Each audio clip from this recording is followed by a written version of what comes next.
ఏదైతే జగన్మోహన్ రెడ్డి మీద పెట్టిన కేసు కొట్టేయండి మహాప్రభు, నా మీద పెట్టిన కేసు కొట్టేయండి మహాప్రభు అంటూ హైకోర్టుకి వెళ్ళిన జగన్మోహన్ రెడ్డి కేసు కొట్టేయడం కుదరదు, 1వ తారీఖు దాకా అరెస్ట్ చేయకుండా మాత్రం ఆపగలను అంటూ హైకోర్టు చెప్పిన మాట ఎలా చూడాలంటారు అసలు దీన్ని?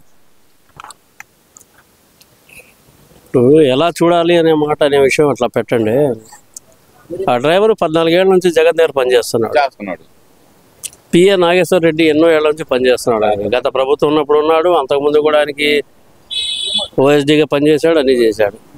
సహచర మంత్రులు విడుదల రజని, పేర్ని నాని, వైవి సుబ్బారెడ్డి, స్వయాన మేనమామ, వీళ్ళందరూ కారులో ఉన్నారు. ఒక కారు ముందు టైర్ కింద చిన్న రాయి పడితేనే డ్రైవర్ ఎంత జరికిస్తాడు. అవును, ఇవ్వాలి. అటువంటి ఒక మనిషి ఒక షోల్డర్ మీద నుంచి పక్క టెంకుల మీద టైర్ ఎక్కి అక్కడ రోడ్డు మీద తిరిగి కుక్క ఎక్కినా సరే గబక్కన అరే కుక్క పడింది అంటారు. మనిషికి విలువే ఆడుందండి. పక్కన లాగి పడేసేసి కారు కాన్వాయ్ ముందుకు వెళ్ళిపోయింది. దీన్ని మీ దృష్టిలో అంత పెద్ద రాజకీయం, 10 ఏళ్ళు రాజకీయం చేశారు, 5 ఏళ్ళు సీఎంగా చేశారు, మీ దృష్టిలో ఇది తప్పు అనిపించలేదా? ఒక కన్వర్ట్ అయిన క్రిస్టియన్ మానవత్వ దృక్పథం చాలా ఉంటుంది. ప్రభువు దీవెనలు, ప్రభువు నమ్ముకున్న వ్యక్తులకి ముందు మానవత్వం ఎక్కువ ఉంటుంది. ఎందుకంటే వాళ్ళు చేసిన పాపాలు యేసు తన రక్తంతో కడుగుతాడు. అటువంటి వ్యక్తి ముందు నన్ను క్రాష్ చేసేయండి, నాకు అవసరం లేదు, ప్రయాణించిన వాళ్ళు నేరస్తులు ఎట్ అవుతారు, నడిపిన వాళ్ళు డ్రైవర్ అవుతాడు. కానీ అది వీళ్ళు చెప్పి, సహచర మంత్రులు చెప్పి, ఇది వాళ్ళ మనస్తత్వానికి ఆలోచించుకోవాల్సిన అవసరం చాలా ఉంది. ఎందుకంటే భవిష్యత్తులో ఇటువంటి సంఘటనలు జరగకూడదనే ప్రతి ఒక్కరూ కోరుకోవాలి. కాకపోతే ఇటువంటి విషయాల్లో నేను తప్పించుకోవాలి, బయటపడాలి అనే స్వార్థమైన ధోరణి ఉంచండి, అటువంటి వ్యక్తి రాజకీయాలకు పనికిరారండి. ముఖ్యంగా ఇంకోటి ఏంటంటే యూజ్ అండ్ త్రో అతని పద్ధతి. జైల్లో 16 నెలలు అతను ఉన్నంతకాలం అతని చెల్లెలు పాదయాత్ర చేసి పార్టీని నేనున్నాను, నా కుటుంబం ఉంది అన్నట్టు నిలబెట్టింది. అటువంటి వ్యక్తి విషయంలో కూడా ఆస్తులు ఏముందండి, ఇన్ని లక్షల కోట్లు, ఇన్ని వేల కోట్లు సంపాదించారు, ఎవడేం తీసుకెళ్తారు? ఎవరు ఏమి తీసుకెళ్ళరు. గుప్పెడు మట్టి తప్ప నుంచి ఎవరు ఏం తీసుకెళ్ళరు. అయినా నీ స్వార్థ రాజకీయాలు. నేనప్పుడు రాసింది ఏంది, డీడ్ పట్టా రాశా, కానీ దాని మీద పూర్తి హక్కు కల్పించాల ఇంకా నేను. అందుకని తల్లి మీద కేసేసావు, చెల్లి మీద కేసావు, నీలో మానవత్వం ఎక్కడుందని ఎతకాలి. అంటే ఇప్పుడు ఇది మానవత్వం లేకుండానే జగన్మోహన్ రెడ్డి 10 లక్షలు ఇచ్చాడు అనుకోవాలంటారా? లేదంటే కనుక ముందుగా అసలు అవతలలో నోరు తెరవకుండా ఉండటానికి 10 లక్షలు ఇచ్చాడు అనుకోవాలంటారా? మరి ఏమండి, నీ కారు టైర్ కింద పడ్డ వ్యక్తికి గబా పోయి 10 లక్షలు ఇచ్చావు చూసావా, దానివల్ల మనిషి తిరిగి వస్తాడా? 1 కోటి రూపాయలు ఇస్తే తిరిగి వస్తాడండి మనిషి? రాడు కదండి. పోయిన మనిషి రాడుగా. ఏమో ఆ మనిషి వలన ఆ కుటుంబానికి ఎంత ఆదాయం ఉందో లేదో, లేకపోతే భరోసానో, ఇంటికి పెద్ద దిక్కో, చీలి సింగయ్య అనే వ్యక్తి ఆ భరోసా పోయినా ఈ డబ్బులు ఏం చేసుకుంటారు? ఎన్ని రోజులు తింటారు? రోజుకు ₹1,00,000 ఖర్చు పెట్టుకుని తినే పరిస్థితి ఏం కాదుగా. ఎవరు తిన్నా గుప్పెడు అన్నమే తినేది, అంతకు మించి ఏమి ఉండదు. అటువంటి మానవత్వం లేని ప్రయత్నాల వలన నువ్వు రాజకీయాలు ఎలా ఎదగలుగుతావు? కనీసం నీలో సానుభూతి అనేది, కనీసం మానవత్వం ఉంటే వెంటనే కారు దిగి టైర్కున్న పద వ్యక్తికి సపరేలు చేయటము, లేకపోతే 108కి పిలవటము, లేదా వేరే కార్లు ఎక్కించుకొని వెళ్ళటము. ఈరోజు మీరు గమనిస్తున్నారు లేదో పేపర్లో, ఒక ఎమ్మెల్యే కానీ, ఒక మినిస్టర్ కానీ రోడ్డు మార్గాన వెళ్తున్నప్పుడు ఏదన్నా ప్రమాదం, 2 వీలర్ వెహికల్ జరిగితే బండి ఆపి, అయ్యా ఏ ఊరిని, ఇది ఎలా జరిగింది, ఎక్కడ పడ్డావు అని 108 ఫోన్ చేసో, లేకపోతే వాళ్ళ కాన్వాయ్లో ఉన్న ఒక వెహికల్లో ఎక్కించో. ఇప్పుడు సీఎం చంద్రబాబు నాయుడు గారి దగ్గర ఉన్న సహచర మంత్రులు, ఎమ్మెల్యేలు ఎవరైనా చేస్తున్నారా లేదా? చేస్తున్నారు. వాళ్ళు చేయంగాలేంది, ప్రజలకి ముద్దులు పెట్టి తలల్ని వినోడి నువ్వేం చేయాలి? బేతాళులాగా శవాన్ని భుజాన్ని వేసుకొని పరిగెత్తాలి. అప్పుడు చంపిన సెంటిమెంట్ కాదు కదా, నీకు ఇంప్లిమెంట్ ఎట్లా ఉండదు అనుకుంటున్నావు? మరి ఆయనకి ఎవరు సలహాలు ఇస్తున్నారో తెలియట్లేదు, ఎందుకు చేస్తున్నారో తెలియట్లేదు. దీనివలన అతని రాజకీయ భవిష్యత్తు చాలా దిగజారిపోయింది సార్. అంటే ఇక్కడ అంబటి రాంబాబు తనకి చెప్తుంది ఏంటంటే, చనిపోయింది మా కార్యకర్త, చనిపోయిన వ్యక్తిని తిరిగి తీసుకురాలేం, కానీ దీంట్లో జగన్మోహన్ రెడ్డిని ఇంక్లూడ్ చేయటం, ఈ కేసులో కావాలని ఇంక్లూడ్ చేయటం అసలు ఎలా చూడాలి అంటారు? ఇది తప్పు కదా. ఒక బస్సు ప్రయాణిస్తూ ఉండిద్ది, ఆ బస్సులో ఉన్న బస్సు ఏదైనా యాక్సిడెంట్ అయితే బస్సులో ఉన్న వాళ్ళందరి మీద కేసు పెడతారా? ఒక ట్రైన్ వెళ్తూ ఉండిద్ది, ఆ ట్రైన్లో ఉన్న వాళ్ళందరి మీద కేసు పెడతారా అంటూ ఆయన లా తెలివితేటలతో ఆయన అడుగుతున్న క్వశ్చన్లకు ఏం సమాధానం చెబుతారు? మరి ఆయన కూడా ఎల్ఎల్బి కదా సార్, ఎల్ఎల్బి, ఆయన కూడా మెంబర్ ఆఫ్ బోర్డులో ఉంది. అవును. ఇక్కడ లా పాయింట్లు మాట్లాడకూడదు సార్. ఇక్కడ జరిగింది ఏంది, మీరు ప్రయాణించట్లా, బస్సులో ప్రయాణం, రైల్లో ప్రయాణం, విమానాల్లో ప్రయాణించట్లా. మీకు ఇచ్చిన పర్మిషన్ 100 మంది, ఇచ్చిన కార్ల పర్మిషన్ 8 కార్లు. మీరు 30,000 మందిని తీసుకొని ఒక ఇరుకు సందులోకి వెళ్ళిపోయి జనాల్ని తొక్కుకుంటా పోయి మేము ఎట్లా పాజిటివ్ అవుతాం, ఎవరికి వాళ్ళు తప్పించుకోవాలనుకుంటుంది, పోయిన ప్రాణం గురించి లెక్కలేదా? అంత మానవత్వం లేకుండా బతుకుతున్నావా? ప్రజాస్వామ్యంలో నాకు బతుకుతుంది.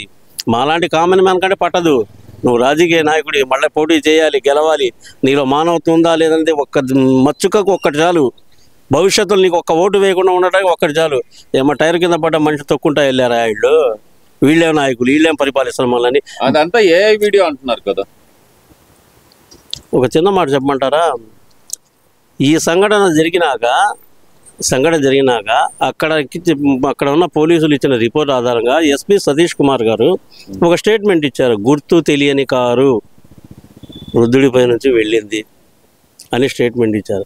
ఆయన స్టేట్మెంట్ ఇచ్చిన 2-3 అవర్స్లో 2 వ్యక్తులు వెళ్ళి, ఏది నీతి నిజాయితీకి మారు పేరైన వ్యక్తులు, వాళ్ళు వెళ్ళి, అయ్యా అది ఏ గుర్తు తెలియని కారు కాదయ్యా, మా కారు కిందే పడ్డాడయ్యా, మమ్మల్ని అరెస్ట్ చేయండి అయ్యా అని చెప్పి అంటే ఎస్పీ గారికి డౌట్ వచ్చి స్టేషన్ బెయిల్ ఇచ్చి 14 రోజుల్లోపు తిరిగి మళ్ళీ స్టేషన్ పిలిపిస్తాం రాండి అని పంపించారు.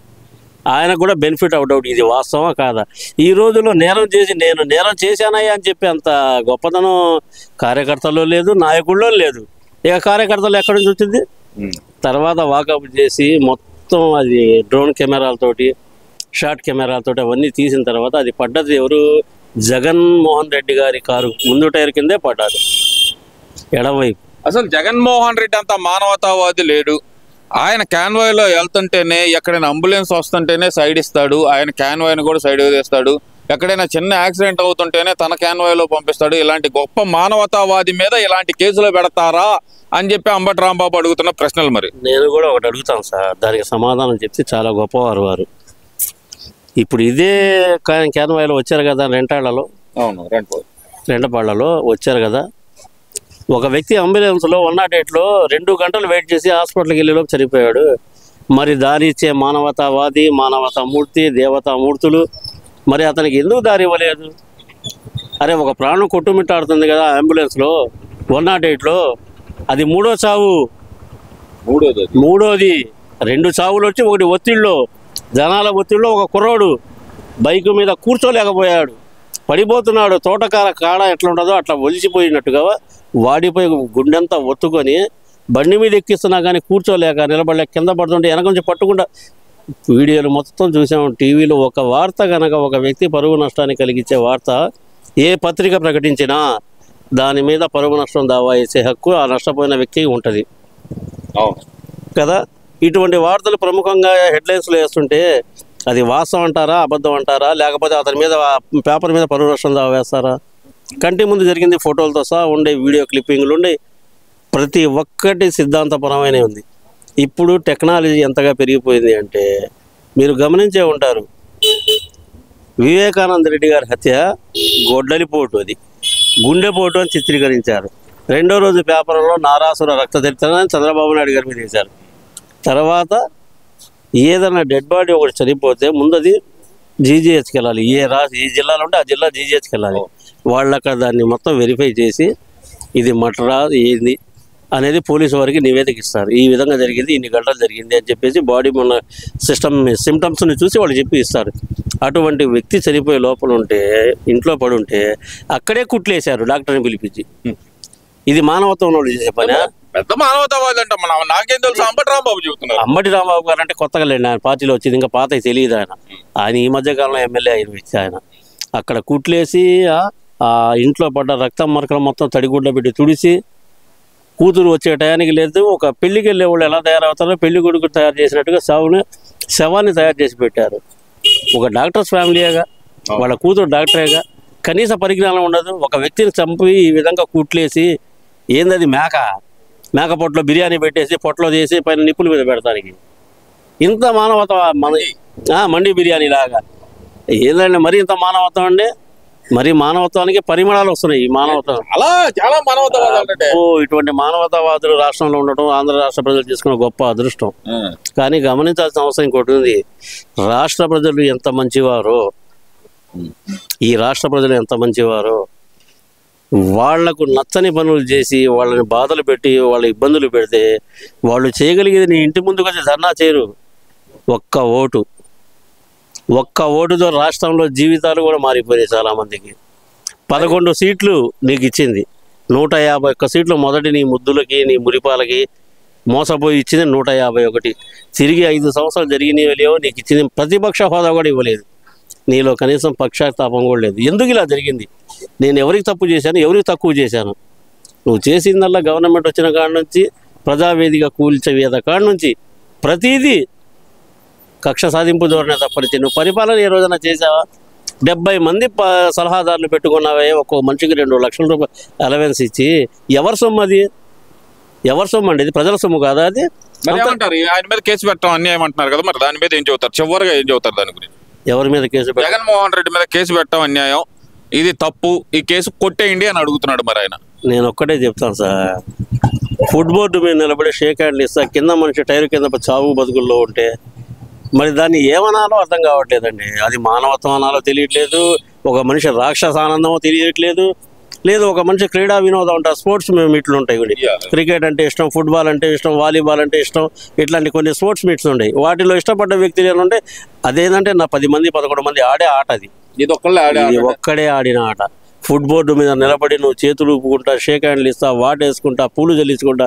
ఆ చనిపోయిన వ్యక్తి చేతిలో కూడా గుప్పెడు పూలు ఉన్నాయి సార్. ఎక్కడ న్యాయం ఉంది సార్? ఆ పూలు కూడా నీ మీద చల్లడానికి వేసిన పూలు అతని మీదే చల్లుకొని ప్రాణాలు వదిలాడు. దీన్ని ఏ మానవత్వం అంటారో ఈ రాష్ట్ర ప్రజలే గమనించాలి.